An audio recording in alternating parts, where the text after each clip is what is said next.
चिंता संतानहन्तारो यत्पादाम्बुजरेणव क्रियानान्तान्निजाचार्यान् प्रणमामि मुहुर्मुहुः यदनुग्रहतो जन्तुः सर्वदुःखातिगो प्रतीक की भवेत् सुनानो ज ने तमहं सर्वदा वन्दे श्रीमद्वल्लभनन्दनम् तो अज्ञानतिमिरान्धस्य ज्ञानाञ्जनशलाकया चक्षुरुन्मीलितं येन तस्मै श्रीगुरवे नमः। नमामि हृदये शेषे लीलाक्षीराब्धिशायिनम् लक्ष्मीसहस्रलीलाभिः सेव्यमानं कलानिधिं चतुर्भिश्च त्रिभिस्तथा षड्भिर्विराजते योऽसौ पञ्चधा हृदये मम। धर्मः प्रोज्झितकैतवो अत्र परमो તમે શું निर्मत्सराणां કામે અડો છો? सताम् वेद्यम् પણ મારા ધોયેલા તો ન અડે ને તમારે. મેં અપરસ માટે ટુવાલ ધોયો. वेद्यं वास्तवमत्र वस्तु शिवदं तापत्रयोन्मूलनम् श्रीमद्भागवते महामुनिकृते किं वा परैरीश्वर सद्यो हृद्यवरुध्यते अत्र किं वा परै सद्योऽवरुध्यते यत्र कृतिभिः शुश्रूषुभिस्तक्षणात् निगमकल्पतरोर्गलितं फलं शुकमुखाद् अमृतद्रवसंयुतं पिबत भागवतं रसमालयं मुहुः अहो रसिका भुवि भावुकाः। आचार्य वाच प्रणमामि भाष्य निबंध स्फोधिनिष्ठा इतराश्चयास्ता मस्वान्तागत्य कृपाव्रतास्ता मदीय वाचाम रचयन्तु कृतु।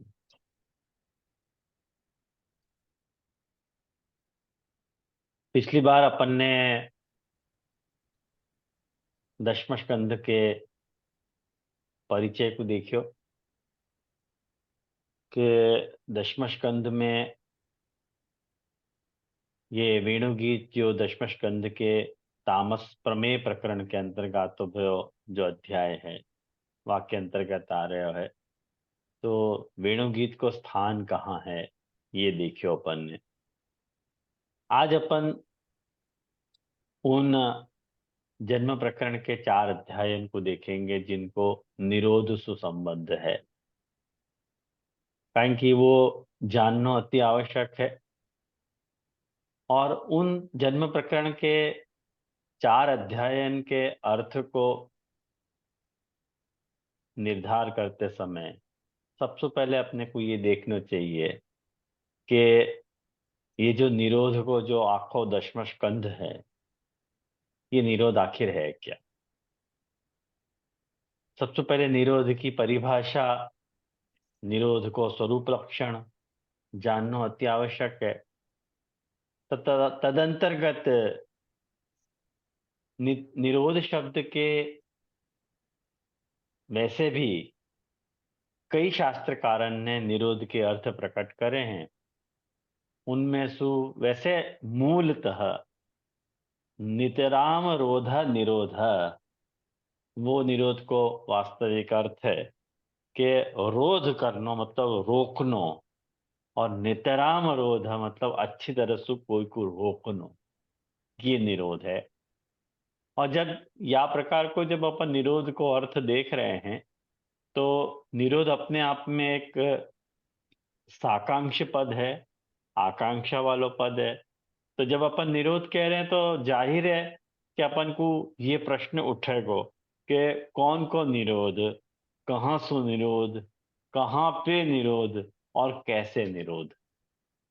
ये सब आकांक्षाएं अपने आप खड़ी हो सके हैं करके इन सारे वस्तुओं को विचार निरोध स्कंद में कियो गयो है। वैसे निरोध के निरोध को जो यौगिक अर्थ है वो चित्तवृत्ति निरोध है। निरोध को अर्थ जो है वो चित्त की वृत्ति, इनको निरोध है। कारण कि योग मार्ग ऐसे माने है कि अपनी ये जो चेतना है, वह चेतना को जो भी प्रवाह है, वह प्रवाह को यदि अपन कंट्रोल में अपन नहीं लाए तो अपनी चित्त की जो वृत्तियां हैं उनको अपन संभाल नहीं पाएंगे। तो सबसे पहले अपने ये चेतना के प्रवाह को रोकने की आवश्यकता है। या लिए योग चित्त वृत्ति निरोध, जो चित्त की जितनी भी वृत्तियां हैं उन सबन को रोकनो है, वो निरोध है। ऐसे योग शास्त्रकार बतावे हैं। मने योग शास्त्रकार को जो मुख्य आशय है वो यूं कहे कि यदि तुमने चित्त को कंट्रोल कियो तो चित्त बुद्धि को कंट्रोल करेगो, और बुद्धि मन को कंट्रोल करेगी, और मन अहंकार को करेगो, और अहंकार जो है सर्वेंद्रिय को कंट्रोल करेगो। यह तरह से आखी एक चेन है करके योग शास्त्र ने योग की ये परिभाषा में ये बात बताई कि योग चित्त वृत्ति निरोध है। और एक निरोध को अर्थ जो है रस शास्त्रकारन ने भी बहुत मजेदार, रस शास्त्रकारन ने योग शब्द को अर्थ कियो है। जैसे जो रस शास्त्रकार यूं कहे हैं कि मान लो नव रसन में से कोई एक रस है, और रसन वह रस को अनुभव जब आप कर रहे हो, और वह रस के अनुभव में यदि आपको वको विपरीत रस आ गए हो तो वो रस नहीं रह करके रसाभास हो जाएगा करके आपको वह वक्त अन्य रसन को निरोध करना पड़ेगा। उदाहरण के तौर पे मान लो कि कोई वीर रस चल रहा है, और वीर रस को आस्वादन आप कर रहे हो, लेकिन वीर रस को परफॉर्म करते हुए जो कलाकार है वह वक्त वो जो है डायलॉग एकदम बचकाना हरकत से बोल रहे हो, या कि आपकी वेशभूषा जो है वो एकदम हास्यास्पद है। तो वीर रस में हास्य रस के मिलने के कारण वो वीर रस ने करके रह करके हास्य रस में परिवर्तित हो जाएगा। तो शास्त्रकार ये बताओ मैं कि जा बखत कोई भी एक पर्टिकुलर रस है, हास्य है, श्रृंगार है, करुण है, वीर है, उत्साह है, विभत्स है, कोई भी रस को जा बखत अनुभव कर रहे हो, वह बखत अन्य रसन को साइड ट्रैक करने की आवश्यकता है, और तभी जाके वह रस को पूर्ण रसानुभव आप कर पाओगे। या लिए वह को निरोध करना पड़ेगा अन्य रसन को। तो रसशास्त्रन के कारण, रसशास्त्रन की दृष्टि से भी निरोध को एक अर्थ ये है। लेकिन बहुत सारे निरोध के अर्थ हो सके हैं, अपन यदि ढूंढे तो मिल भी जाएंगे अपन को। लेकिन मैंने तो आपको योग और रस की दृष्टि से निरोध के अर्थ बताए। लेकिन जहां तक भागवतकार को प्रश्न है, वो भागवतकार निरोध को जो अर्थ बता रहे हैं, निरोध को जो अर्थ प्रकट कर रहे हैं, वो निरोध का अर्थ देखो या ढंग से प्रकट कर रहे हैं। भागवत का निरोध की परिभाषा लिखते समय ये बात कह है कि निरोधो अस्य अनुशयनम सहशक्ति भी, निरोधो अस्य अनुशयनम आत्मनः सहशक्ति भी। माने भागवत अनुसार ये निरोध की व्याख्या है, ये आपको लिख लेनी चाहिए ये परिभाषा। वैसे भागवत में आपको मिल जाएगी, द्वितीय स्कंद के जो अध्याय हैं उनमें आपको ये भागवत में या को लक्षण को विचार किया गया है कि अस्य अनुशयनम, अस्य मतलब प्रभु को, जो अनुशयन है अपनी समस्त शक्तियन के साथ, वाको अपन निरोध शब्द से समझना चाह रहे। वाको अर्थ यहाँ निरोध है। निरोधो अस्य अनुशयनम।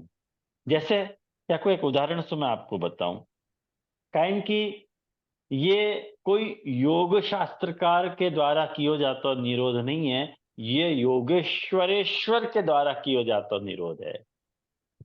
ये बात ध्यान में रखिए, जब योगेश्वरेश्वर निरोध करे और योग माने योगी निरोध करे, उन दोनों में जो डिफरेंस है वो या प्रकार को है। जैसे प्रभु की बहुत सारी शक्तियां हैं, माने असुर संहार की शक्ति है, वंश वृद्धि करने की शक्ति है, और जाको अपन कहें के मुक्ति दान देने की शक्ति है, और अनेक प्रकार की शक्ति हैं। ठाकुर जी ने अपनी सारी शक्तियन को, एक एक सारी शक्तियन के पीछे एक एक देव अलॉट किए है। जैसे वर्षा करने की शक्ति इंद्र को दी है, धन की वृद्धि करने की शक्ति कुबेर को दी है, लक्ष्मी को दी है। ऐसे ठाकुर जी ने अपनी सारी शक्तियन को सारे देवन में डिवाइड किया है। ख्याल में आई ये बात?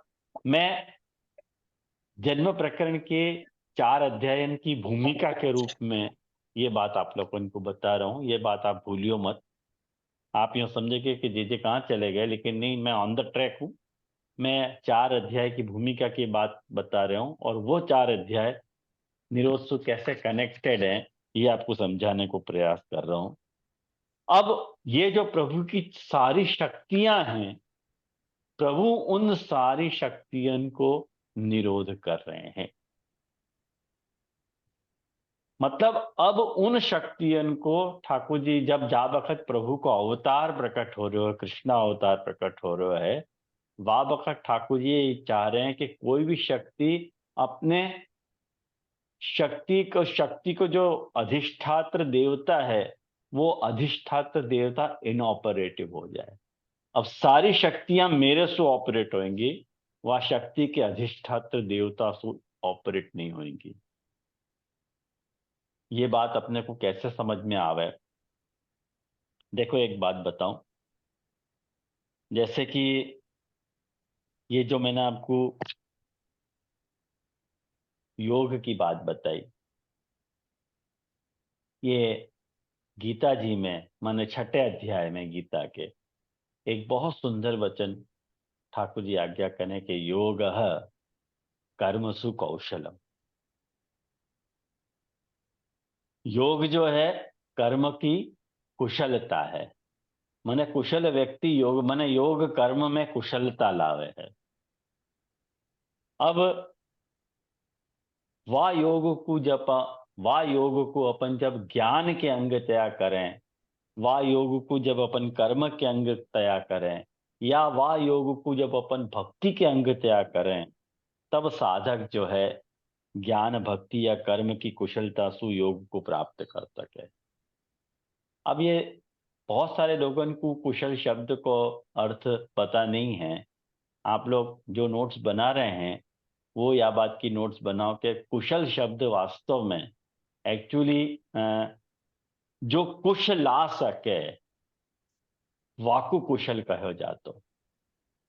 यज्ञ के लिए कुश की आवश्यकता पड़ती, तो कुशल कौन होतो? तो जैसे मान लो झाड़ में से कुश को तुमको तोड़ के लानो है, तो वो कुश को या ढंग से लानो कि वह मूल के सहित उखाड़ के, यदि जो कुश ला रहे हो तो वो कुश वापस उगी नहीं सके, तो वो कुशल नहीं कहलातो। लेकिन जो मूल को तोड़े बिना केवल कुश को ला सकतो, वाकु वो जो गुरु हैं वो आपको कुशल कहते कि भाई ये कुशल है, कहीं के कुश को लानो जाने। मेरी बात आई आप लोगों के समझ में? तो ये अभी आपको विषय से मैं कनेक्ट करूंगा आपको मैं। तो आपको ऐसे समझो कि ऐसे अपने जो कर्म ज्ञान और भक्ति के जो मूल हैं वो टूटने नहीं चाहिए। जो नहीं टूटा वाको नाम योग है। जो ठाकुर जी ने परिभाषा बताई कि योग कर्मसु कौशलम, तो अपने ज्ञान और भक्ति और कर्म के मूल कहां रहे हुए हैं? ध्यान से सोचो। अपने ज्ञान, भक्ति और कर्म के मूल अपनी अहंता और ममता में रह गए हैं।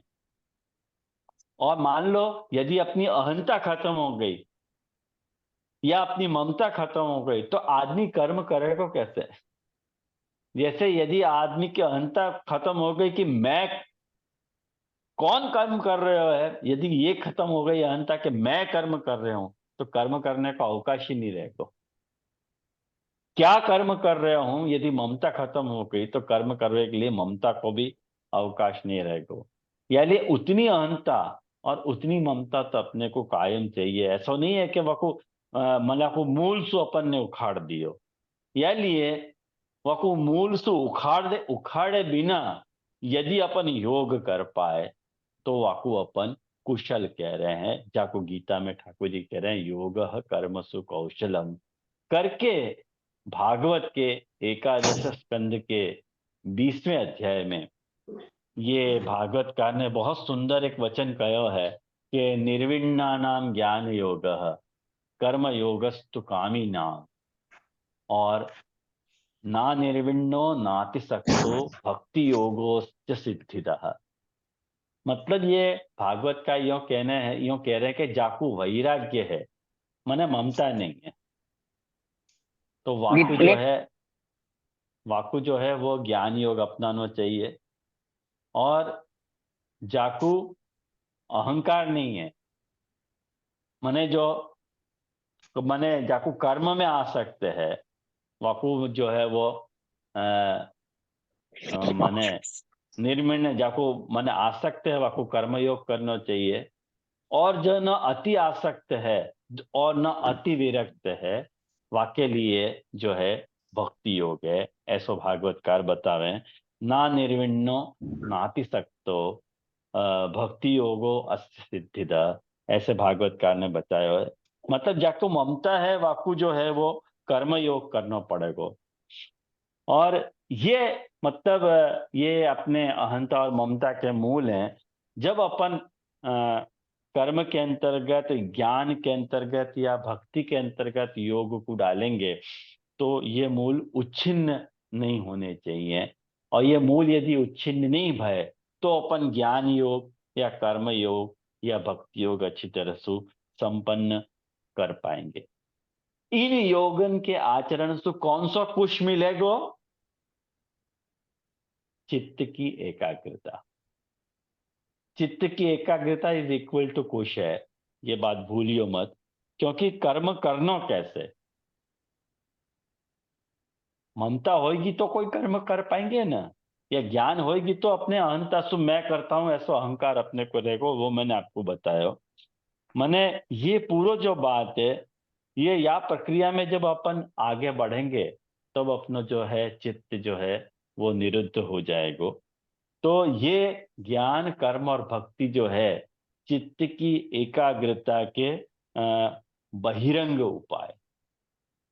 बहिरंग उपाय समझो ना आप लोग, अंतरंग उपाय नहीं है, बहिरंग उपाय है, बाहर सु करे जाते हैं उपाय। जैसे यम नियम, जैसे योग के 8 अंग बताए हैं, यम नियम आसन प्राणायाम ध्यान धारणा समाधि और प्रत्याहार। यामे सु जो है वो यम नियम आसन जो है वो बहिरंग उपाय है। ध्यान धारणा समाधि जो है वो अंतरंग उपाय है। और प्राणायाम और प्रत्याहार जो है वो ग्रे एरिया है। मतलब वो या तरफ भी जा सके है, वहां तरफ भी जा सके है। ये कुल मिला के बात है। तो ये बात जब अपन ने देखी कि जब साधारण योग करने वालों को योग के आचरण को करे और योगेश्वरेश्वर कोई योग के आचरण को करे, वहां में सटल डिफरेंस है। माने वो डिफरेंस क्या है? वो डिफरेंस या तरह से अपन समझ सकें कि जैसे योग की प्रक्रिया में ठाकुर जी जो है, एक बात समझो कि योग क्या करे है कि सिकुड़ने की प्रक्रिया।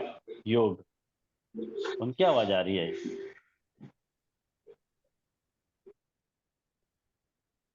योग जो है वो सिकुड़न की प्रक्रिया है। ये आप लोग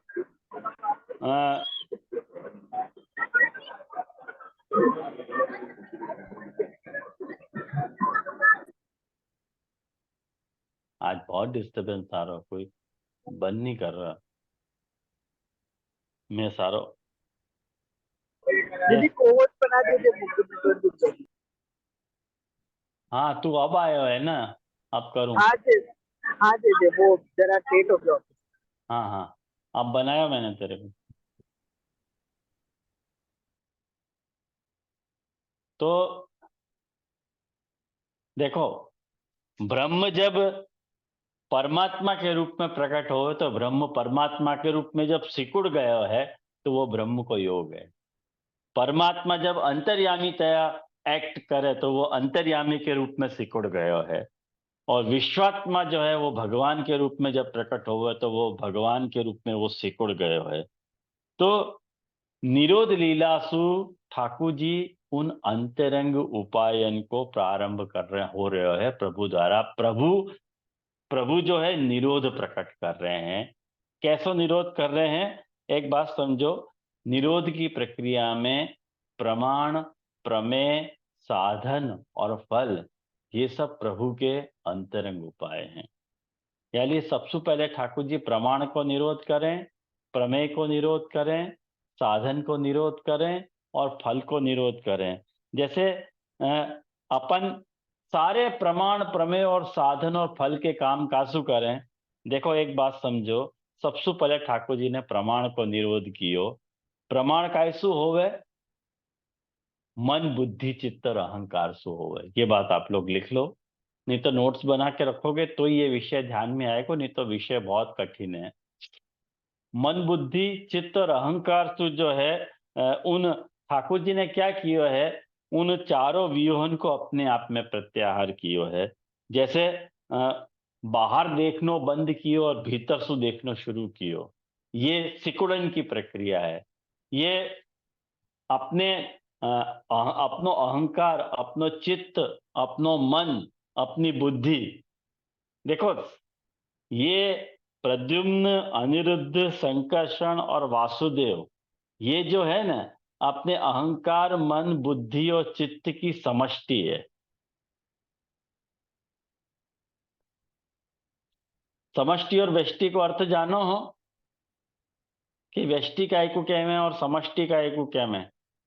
व्यष्टि और समष्टि या को कहवे हैं कि जैसे सूरत है, भरूच है, अहमदाबाद है, बड़ौदा है, ये सब मिलके ये सब मिलके या कोई गुजरात जो है वो इन सारे शहरन की समष्टि है। और गुजरात की व्यष्टि क्या है, एक एक शहर गुजरात की व्यष्टि है। या ढंग से को समझो समष्टि और व्यष्टि को। ऐसे ही अपने अंदर जो भी अहंकार है, अपने अंदर जो भी चित्त है, अपने अंदर जो भी बुद्धि है, अपनो जो भी मन है, वो वाकी जो समष्टि है, वो समष्टि जो है प्रभु को अनिरुद्ध, प्रद्युम्न, संकर्षण और वासुदेव की है। अब तक जब तक कृष्णा अवतार नहीं भयो, तो तब तक अपन अपने अहंकार से कुछ सोच पाते, अपनी बुद्धि से कुछ निर्णय ले पाते, अपने मन से कहीं चल पाते, अपने चित्त को कहीं लगा पाते, अपने में वहां तरह को अपन अहंकार डेवलप कर सकते थे। जैसे कि एक बात समझो कि जा बखत अपन कोई एग्जाम्पल मैं आपको बताऊं कि जा बखत अपन चल रहे हैं और चलते चलते यदि अपन कान में कुछ म्यूजिक सुनते हुए चल रहे हैं, तो कान में सुन रहे हैं लेकिन चलनो बंद हो रहा है। चलनो बंद नहीं रहा, कान में डाल के अपन चलने की प्रक्रिया चालू है। क्यों चलने की प्रक्रिया चालू है? कारण के कान अपन ने, अपने अहंकार ने अपने पैर को चलने का ऑर्डर दे दी कि तो कुछ चलना है। कारण के अहंकार, अपनी बुद्धि, अपनो मन स्वतंत्र है सब काम करने के लिए। अपन अपने चित्त, मन, बुद्धि, चित्त, अहंकार तो सारे लौकिक कार्य अपन कर रहे हैं। अपन जो चाहे वो कर सके हैं। लेकिन जा बखत कृष्णावतार प्रकट हो रहे है, वा बखत ठाकुर जी अपन सु ये कहना चाह रहे हैं कि अब अपन व्यक्तिगतया कुछ अपनी बुद्धि से सोच नहीं पाएंगे, अपने मन से कोई निर्णय पे पहुंच नहीं पाएंगे। अपने अहंकार को अपने को ध्वस्त करना पड़ेगा। यानी ये लगातार आप देखो कि जितने भी प्रमाण, प्रमेय, साधन या फल प्रकरण दशम स्कंद के अंतर्गत आए हैं, उन सारे प्रकरण में सारे भक्तन की जो बुद्धि है वो कुंठित हो गई है। ठाकुर जी को कौतूहल देखने के बाद भी, जैसे यशोदा जी ने ठाकुर जी के मुख में ब्रह्मांड के दर्शन करे, वाके बाद भी यशोदा जी की जो बुद्धि है वो वातो ऐसा निर्णय नहीं ले पाई कि भाई ये वासुदेव है, ये साक्षात परब्रह्म है, पूर्ण पुरुषोत्तम है। कहीं कि उनकी बुद्धि उनके कंट्रोल में नहीं आती, ठाकुर जी के कंट्रोल में। उनको चित्त उनके बस में नहीं आता, ठाकुर जी के बस में आता। तो सबसे पहले ठाकुर जी अपनी ये जो चित्त की जो वृत्तियां हैं उनको निरोध करना चाह रहे हैं, लेकिन उन चित्त की वृत्तियों को निरोध ठाकुर जी ने व्यष्टि के रूप में नहीं करके समष्टि के रूप में किया है। ये जन्म प्रकरण के 4 अध्यायन को मूल रहस्य है। ये बात आप लोगों के कितने इनके समझ में आई, पहले मैं आप लोगों से डिस्कस करना चाहूंगा, बाद में यासो आगे बढ़ूंगा।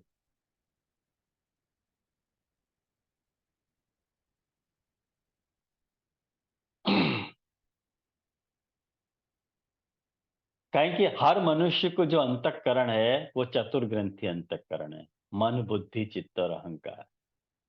ख्याल में आया आप लोगों को? जैसे मैं आपको ये बताऊं कि अनिरुद्ध मन जो है वो अनिरुद्ध है, और बुद्धि जो है प्रद्युम्न है, चित्त जो है वो वासुदेव है, और अपना अहंकार जो है संकर्षण है। जैसे कि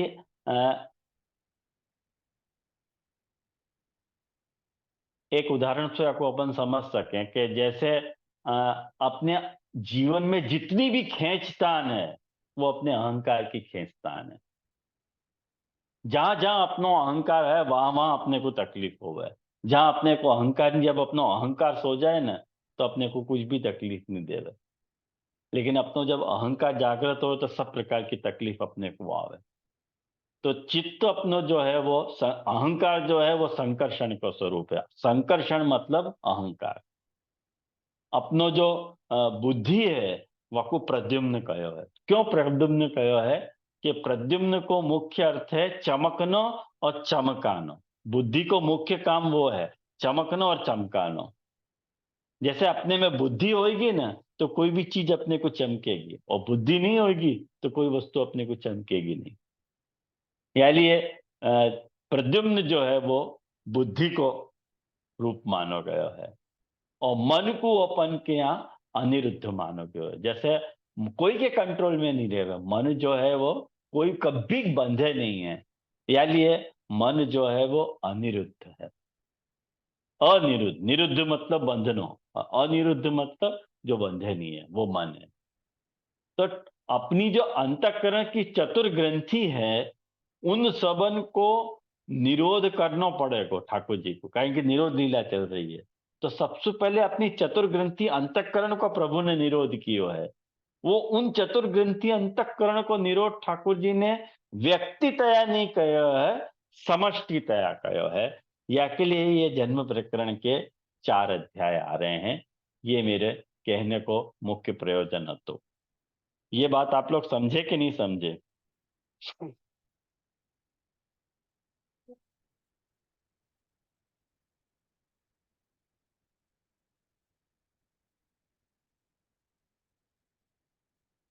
कितने इनको ये बात समझ में आई? जरा कोई बताएगा, एक्सप्लेन करेगा? गुगुन जी।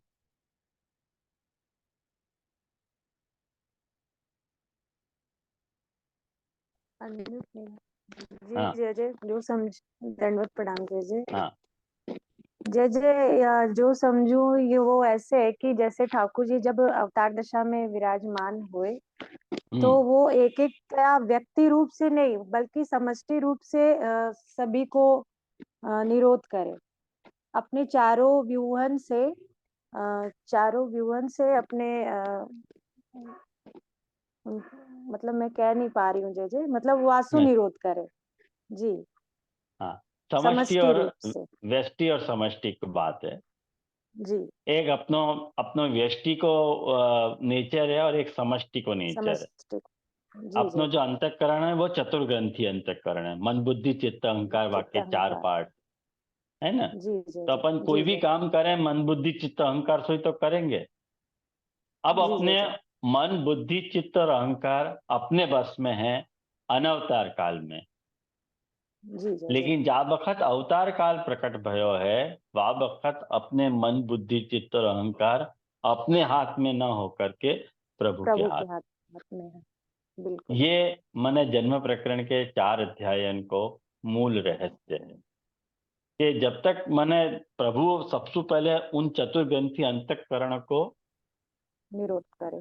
निरोध कर रहे हैं। ये क्या आ रहा है? आवाज नहीं आ रही है क्या? तो रही है। हाँ बोल भाई मितुल।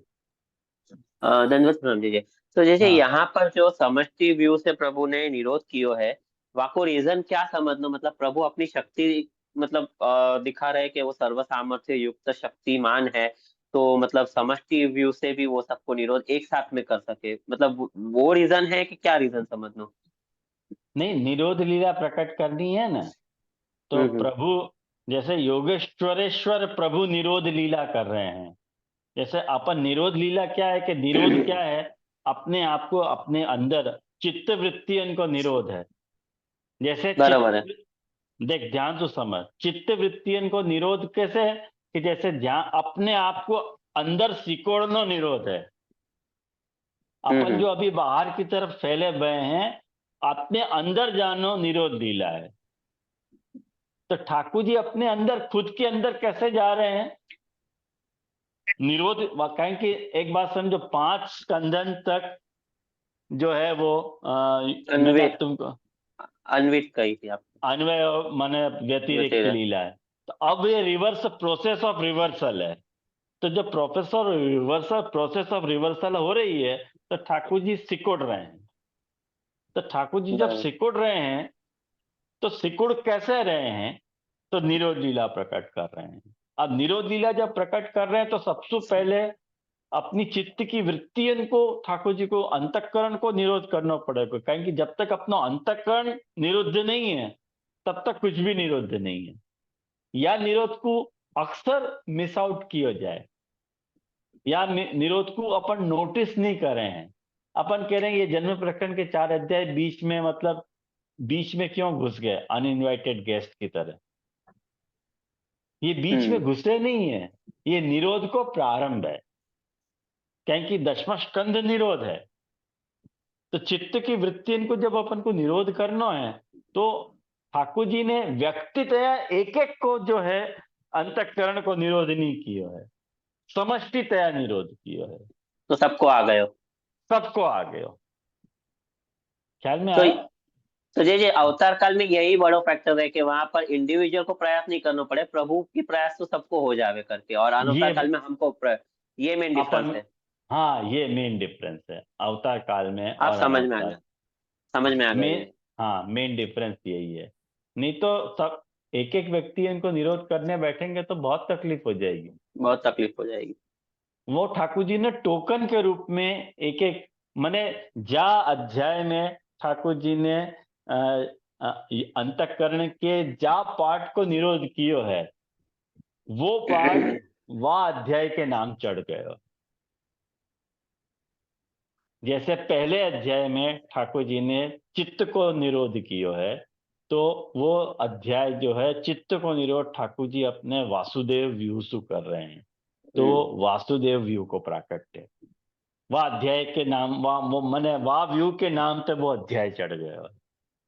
जो दूसरा अध्याय है वो ठाकुर जी जो वह असुर संहारण कर रहे हैं, तो वो संकर्षण के नाम चढ़ गया है।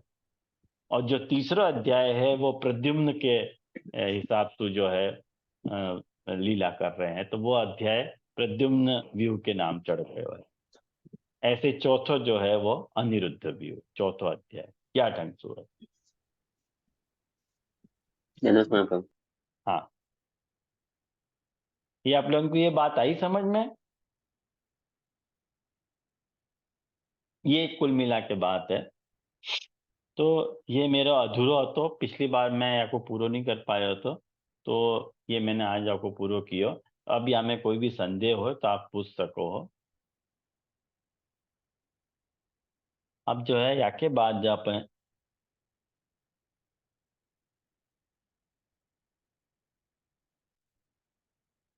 या के बाद जो है इतनी सी बात आप समझ गए तो वाक्य बाद जो है वो पुराने चार्ट को याद करो आप कि पुराने चार्ट में अपन ने प्रमाण प्रमेय और साधन फल ऐसे तामस प्रकरण के 4 उप प्रकरण देखे थे। ब्रज में 3 प्रकार के भक्त हैं, तामस राजस और सात्विक। उन तामस राजस और सात्विक भक्तन को निर्गुण बनाने की प्रोसेस है। लेकिन जो सबसे पहले तामस भक्तन को ठाकुर जी ने उठाए हैं, जिनकी कथा शुरुआत के 28 अध्याय में आ रही है, जन्म प्रकरण के 4 अध्याय के बाद 5वें अध्याय से जो है तामस प्रकरण प्रारंभ हो रहा है। तो उन तामस प्रकरण को ठाकुर जी ने महाप्रभु जी ने 4 उप प्रकरण में विभाजित किया है, प्रमाण प्रमेय साधन और फल में। और जब प्रमाण प्रमेय साधन और फल में उन प्रकरण को विभाजित किया गया है तो प्रमेय प्रकरण को जो 6 अध्याय है, मैं आपको ये बात बताना भूल गया कि हर प्रकरण के जो है वो 7-7 अध्याय क्यों हैं। ये बात भी आप लोग जरा ध्यान से समझ लोगे तो आपको बात को समझने में सहायता रहेगी कि जैसे प्रमाण प्रकरण 7 अध्याय को या लिए है कि ठाकुर जी के गुण जो हैं वो 6 प्रकार के हैं, ऐश्वर्य वीर यश श्री ज्ञान और वैराग्य। प्रभु षड धर्म युक्त हैं। तो 6 धर्म और उन धर्मन को धारण करने वालों धर्मी। तो 6 + 1 7 है। या लिए प्रमाण के 7 अध्याय, प्रमेय के 7 अध्याय, साधन के 7 अध्याय और फल के भी 7 अध्याय, या 1307 अध्याय। तो ये जो प्रमेय प्रकरण को जो अंतिम अध्याय है, क्या को अपन वेणुगीत के नाम से समझ रहे हैं, वो अध्याय जो है धर्मी निरूपक अध्याय। धर्मी निरूपक अध्याय मतलब यह अध्याय में धर्मी के स्वरूप को प्रकटन है, धर्मी स्वरूप की बात चल रही है यहाँ में। तो वेणुगीत जो है वो धर्मी स्वरूप की लीला है। मैंने पुरुषोत्तम की क्रीड़ा देखो 2 प्रकार से होवे है, एक नाम से होवे है और एक रूप द्वारा होवे। पुरुषोत्तम क्रीड़ा 2 प्रकार से हो रही है, एक नाम के द्वारा हो रही है और एक रूप के द्वारा हो रही है। तो जब अपन नाम के द्वारा जो होती भाई जो पुरुषोत्तम क्रीड़ा है, वाको जब विचार करें तो सबसे पहले जो है वो सूक्ष्म बीज रूप जो है वो गायत्री की बात आ रही है। वह गायत्री को भाष्य अपने महाप्रभु जी ने भी प्रकट किया, गायत्री के ऊपर भाष्य प्रकट किया है। और वाक्य बाद जो है निगम की बात आ रही है, वेद की बात आ रही है, ब्रह्मसूत्र की बात आ रही है। तो वह ब्रह्मसूत्र के ऊपर भी महाप्रभु जी ने भाष्य प्रकट किया है। और मैंने गीता भाग के ऊपर भाष्य लिखियो है, और गीता भाष्य को अर्थ जो है ठाकुर जी ने तत्वादीप निबंध के शास्त्रार्थ प्रकरण में आपको खुलासा किया है। व्यास सूत्र पे महाप्रभु जी ने भाष्य लिखियो है। तो यह प्रकार सु गायत्री, गीता और सूत्र, इन तीनन के सुंदर विवेचन करके वह उनमें विराजमान जो रसात्मक प्रभु है, वह प्रभु के स्वरूप को वर्णन या वेणु गीत में महाप्रभु जी के द्वारा किया जा रहा है। मैंने भागवत का करना चाह रहे हैं, या चौथे प्रस्थान में मतलब भागवत में रूप द्वारा वो वर्णन आ रहा है। पहले नाम के द्वारा जो है गीता में आयो, और भाष्य माने ब्रह्मसूत्र में आयो, और वेदन में आयो। अब ये जो चौथा प्रस्थान है भागवत, वहां में प्रभु के रूप को वर्णन या प्रकार से आ रहे हो। ये जो वेणुगीत को जो प्रकरण है, वेणुगीत को जो अध्याय है वो 7वां अध्याय है। और या भागवत के अनुसार जो है ये प्रमेय प्रकरण 1521 को है और सुबोधनी जी के अनुसार ये 1218 अध्याय मतलब 18वां अध्याय है और वेणुगीत के हिसाब से ये 21वां अध्याय है। ये अपन को समझ लेना चाहिए। तो आज जो है, वैसे मैं आज क्लास लेने वाला नहीं, तो मुझको जरा आज थकान बहुत ज्यादा लग रही थी। क्या सुबह सुबह भागी दौड़ रहा हूँ मैं, सुबह नवसारी से यहाँ आयो, आखे दोपहर मेरे को ना जरा एक्सर्शन हो तो बहुत काम आता आज, तो बहुत थक गया। तो मैं क्लास लेने वाला नहीं आता, लेकिन ये जन्म प्रकरण के अध्याय को जो विषय बाकी है तो मैंने कहा को समाप्त कर दियो। तो आज आप सब लोगों से क्षमा मांगते भाई यहाँ रखना चाह रहा हूँ क्लास, या क्या आज जरा थकान लग रही है या के लिए, बाकी नहीं तो और कोई कारण नहीं है। विषय तो बहुत बाकी है अभी। अगर आप लोग अनुमति दें तो यहाँ रख दूं मैं आज। जी जय जय, आप क्षमा क्यों जरूर मांग रहे जरूर जी, जय जय। कोई बात नहीं जी। हाँ जी जरूर जी। कोई बात हाँ नहीं, धन्यवाद प्रणाम जय जय। हाँ, या लिए ना अभी। आराम प्रणाम કરી जय। लो जय जय, आराम કરી धन्यवाद लो। प्रणाम जय। जय जय, धन्यवाद धन्यवाद प्रणाम। प्रणाम जय। हाँ जय जय, धन्यवाद धन्यवाद प्रणाम। धन्यवाद प्रणाम। दंडवत प्रणाम जय दंडवत जय। प्रणाम जय जय। जय जय। दंडवत हाँ प्रणाम। आज उत्तम बाबा के जन्मदिन की बधाई हो, जन्म हाँ। उत्सव की।